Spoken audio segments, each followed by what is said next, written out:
বিসমিল্লাহির রহমানির রহিম।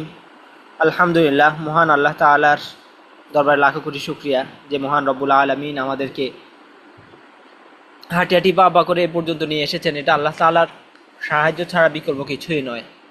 আলহামদুলিল্লাহ। আমরা আমি বারবার বলেছিলাম যে আমরা একটা কোরআন মাজিদ পড়ার জন্য যে মূল বডি, যে মূল অবকাঠামো, সেটা আমরা পড়ে ফেলছি। আমরা আরবি 29টি হরফ শিখেছি। এরপরে এই হরফগুলোর উপরে নিচে কী হবে সেটাও পড়েছি। জবর জের পেশ পড়েছি, এর পরবর্তী দুই জবর দুই জের দুই পেশ পড়েছি। হ্যাঁ, এর পরবর্তীতে খাড়া জবর খাড়া জের উল্টা পেশ পড়েছি। এরপরে জজম বা তারদিদ পড়েছি আমরা। এই কয়টা জিনিসই হতে পারে। হ্যাঁ, এর পরবর্তীতে এই হরকতটাকে টান দিলে মাদের হরফ হয়, এই হরকতটাকে টান দিলে মাদের হরফ হয়, এই হরকতটাকে টান দিলে মাদের হরফ হয়।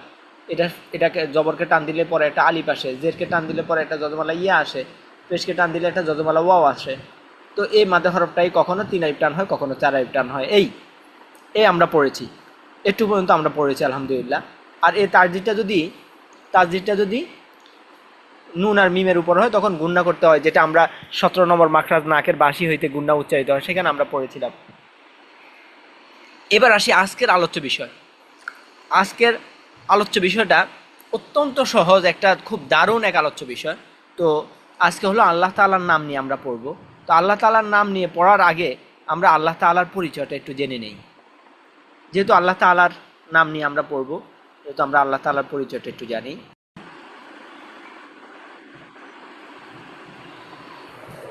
আচ্ছা, বিসমিল্লাহির রহমানির রহিম। তো যেহেতু আজকে আমরা আল্লাহ তাআলার নাম নিয়ে পড়ব, হ্যাঁ, তো আল্লাহ তাআলার পরিচয় আমাদের কি জানা দরকার আছে। তো আল্লাহ তাআলা, এটা হলো আল্লাহ তাআলার নাম। আলিফ লাম লাম হা, হামজা লাম জবর আল, লাম খারা জবর ল, আল্লাহ, হা পেশু আল্লাহু। হ্যাঁ, তো আল্লাহ তাআলার নাম হলো, হ্যাঁ, অনেকগুলা নাম। তো এটা হলো আল্লাহ তাআলার জাতি নাম, আর বাকি সবগুলো আল্লাহ তাআলার সিফাতি নাম। তো জাতি নাম কাকে বলা হয়, সিফাতি নাম কাকে বলা হয়? জাতি নাম বলা হয় যেমন আমাদের এই, যেমন আমরা ধরে থাকি আমাদের এই, ধরেন না, আমাদের ফারহান ভাইয়ের কথাই বলি।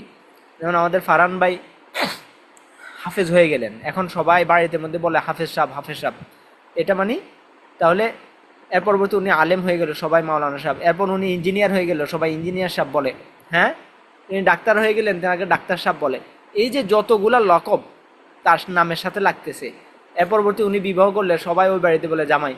হ্যাঁ, তো এগুলো যে ওনার লকব হচ্ছে, হ্যাঁ, এগুলো হলো ওনার সিফাতি নাম। আর বাকি ওনার নাম ফারহান। হ্যাঁ, তো আল্লাহ তাআলার যত গুণবাচক, যেমন আল্লাহ তাআলা আমাদের রিজিক দেন, এই জন্য রাজ্জাক। আল্লাহ তাআলা আমাদেরকে সৃষ্টি করেছেন, এই জন্য আল্লাহ তাআলার নাম খালেক। আল্লাহ তাআলা আমাদেরকে এই আমাদের দোয়া কবুল করেন, এই জন্য আল্লাহ তাআলার নাম গফফার। হ্যাঁ, আল্লাহ তাআলা দয়ালু, এই জন্য আল্লাহ তাআলার নাম রহমান রহিম। হ্যাঁ, তো এরকম আর কি আল্লাহ তাআলার এগুলো সব হলো আল্লাহ তাআলার সিফাতি নাম। বাকি আল্লাহ তাআলার মূল যে জাতি নাম সেটা হলো আল্লাহ। তো আল্লাহ তাআলার নামটা এমন এক নাম, যে নামের মধ্যে দেখেন, যদি আমরা এই আমাদের কারোর নামের একটা অক্ষর যদি আমরা মুছে দেই, তাহলে অর্থ পুরাই পরিবর্তন হয়ে যায়। অর্থ কি হয়ে যায়? পুরাই পরিবর্তন হয়ে যায়। কিন্তু আল্লাহ তাআলা এমন এক সত্তা, যার নামের সবগুলো অক্ষর দিয়ে আল্লাহ তাআলাকেই বোঝায়। যেমন যদি এখানের মধ্যে বলি, যেমন আল্লাহু, আল্লাহু লা ইলাহা ইল্লাহু আল হাইয়ুল কাইয়্যুম, দেখছেন? তা আল্লাহ তাআলাকে বোঝায়। এখন কেউ যদি বলে না, আমি একটা আলিফ ফালাই দিলাম, আমি একটা আলিফ ফেলে দিব, তখন তখন আল্লাহ তাআলাকেই বোঝায়। যেমন লিল্লাহি মা ফিস সামাওয়াতি ওয়া মা ফিল আরদ। কেউ যদি বলে যে না, আমি আরেকটা লাম ফালাই দিব, আরেকটা লামও ফালাই দিব, তারপরও আল্লাহ তাআলাকেই বোঝায়। লাহু মা ফিস সামাওয়াতি ওয়া মা ফিল আরদ। কেউ যদি চায় না, আমি আরেকটা লামও ফালাই দিব, আমি আরেকটা লামও ফালাই দিব, তারপরও আল্লাহ তাআলাকে বোঝায়। হুয়াল্লাহুল্লাযী লা ইলাহা ইল্লাহু। অর্থাৎ প্রত্যেক জিনিস দ্বারা আল্লাহ তাআলাকেই বোঝায়। তো এখন আল্লাহ তাআলার নাম নিয়ে যে আজকে আমরা পড়ব, আল্লাহ তাআলার যে এই যে আলিফ লাম লাম হা আল্লাহ, এই আল্লাহ তাআলার যে এই যে মাঝখানে যে তাসদিদের উপর যে খাড়া জবর আছে, এই খাড়া জবরটা আমরা তো জানি জবর কিসের উচ্চারণ দেয়? আকারের উচ্চারণ দেয়। হ্যাঁ, তো লাম খাড়া জবর কি হয়? লা হয়। তো আল্লাহ তাআলার নামের এই যে তাসদিদের আগে, এই যে তাসদিদটা আছে, এই তাসদিদের আগে যদি জবর বা পেশ থাকে, জবর বা পেশ থাকে, তখন এটাকে ল পড়তে হয়। কি পড়তে হয়? লা পড়া যাবে না, কি পড়তে হবে? শুধু ল পড়তে হবে। এই জন্য গ্রামের মধ্যে যে আজান দেয় আল্লাহু আকবার, তাহলে এটা হলো ভুল। এটা হলো কি? ভুল। পড়তে হবে কি? আল্লাহু আকবার, আল্লাহু আকবার। ঠিক আছে? যখন এবার আমরা দেখব আল্লাহ তাআলার নামের মধ্যে যখন আলিফ লাম এই যে তাসদিদের আগে যদি জবর বা পেশ আসে, তখন ফোর করে পড়তে হবে। হ্যাঁ, যেমন আস্তাগফিরুল্লাহ, আস্তাগফিরুল্লাহ বললে ভুল। এরপরে বিসমিল্লাহ বলা যাবে না। ও আরেকটা কথা বলে দিই, সেটা হলো আল্লাহ তাআলার নামের আগে যদি জের আসে, তখন এটাকে আবার পাতলা করে পড়তে হয়, লা পড়তে হয়। হ্যাঁ, তখন আবার লা পড়তে হয়। যেমন বিসমিল্লাহ, আলহামদুলিল্লাহ, আউযু বিল্লাহ। হ্যাঁ, আউযু বিল্লাহ বলা যাবে না, বিসমিল্লাহ বলা যাবে না, আলহামদুলিল্লাহ বলা যাবে না। ঠিক আছে? তাহলে আল্লাহ তাআলার নামের বিষয়টা আমাদের আলহামদুলিল্লাহ ক্লিয়ার হলো। এবার আমরা এটাকে এনে পড়বো ইনশাআল্লাহ। তাহলে আল্লাহ তাআলার নাম যে মোটা করে পড়তে হয় এটা তো আমরা বুঝতে পারলাম। হ্যাঁ, এখন আল্লাহ তাআলার নামটা মোটা করে পড়তে হয় যে এর উদাহরণটা আমরা পড়ি। হ্যাঁ, জবর আসার উদাহরণ। হামদারাম জবর আল্লাম খারা জবর ল, আল্লাহ হাফেশ হু, হামজা কাব জবর আকবা জবর বা রফেশ রু, আকবারু, আল্লাহু আকবারু। তো বানান করতে একটু দেরি হচ্ছে, তো আপনারা তো বানান পারবেন না, আমি উচ্চারণ বলে দিচ্ছি। হ্যাঁ, ইন নাল ল হা, ইন্নাল্লাহা, আল্লাহুম্মা, সুবহানাল্লাহি। হ্যাঁ, তাহলে এখানের মধ্যে আল্লাহ তাআলার নামের আগে কি আসলো? এই যে আল্লাহ তাআলার নামের আগে নুনের মধ্যে জবর। আল্লাহ তাআলা এই খাড়া জবর আগে কি আসছে? জবর। এই যে খাড়া জবর আগে কি আসছে? জবর। খাড়া জবরের আগে জবর আসছে। হ্যাঁ, এবার পেশ আসার উদাহরণ দিচ্ছে। ইয়া, ইয়া জবর ইয়া, দাল্লাম পেশ দুল, ইয়া দুল্লাম খারা জবর ল, ইয়া দুল্লাহ হাজের হি, ইয়া দুল্লাহি, আব দুল ল হি, রসুলুল ল হি, আস্তাগফিরুল্লাহ। তাহলে জবর আসার উদাহরণও দিল প্রথম লাইনে, দ্বিতীয় লাইনে পেশ আসার উদাহরণ দিল। এ দোনোভাবে কি করে পড়তে হয়? আল্লাহ তাআলার নামকে মোটা করে পড়তে হয়। ফোর। মোটা করে পড়াকে কি বলা হয়? ফোর। আর পাতলা করে পড়াকে কি বলে? বারিক। আচ্ছা, তো আল্লাহ তাআলার নামকে যে পাতলা করে পড়বেন, যখন আল্লাহ তাআলার নামের আগে জের আসবে, এর উদাহরণ দিচ্ছে।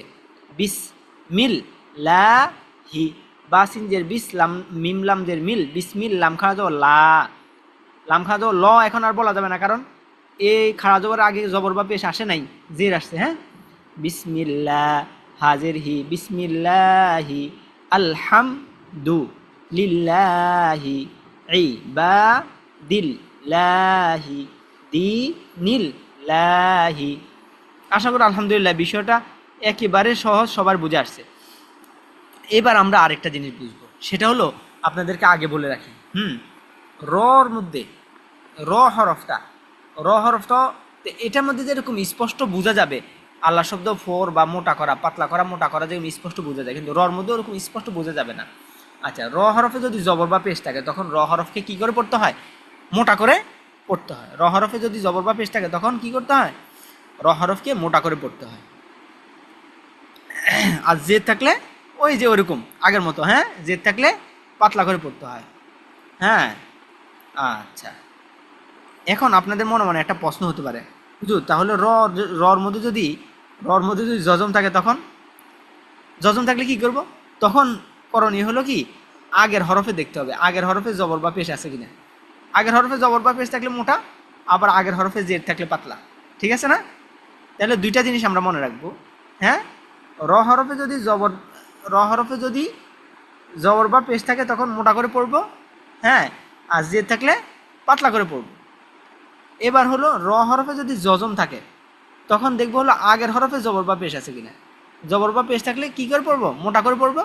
আবার জেদ থাকলে পাতলা করে পড়বো। ঠিক আছে ইনশাআল্লাহ? আর একেবারে সহজ। হ্যাঁ, এই দুইটা জিনিস মনে রাখতে পারবো না ইনশাআল্লাহ।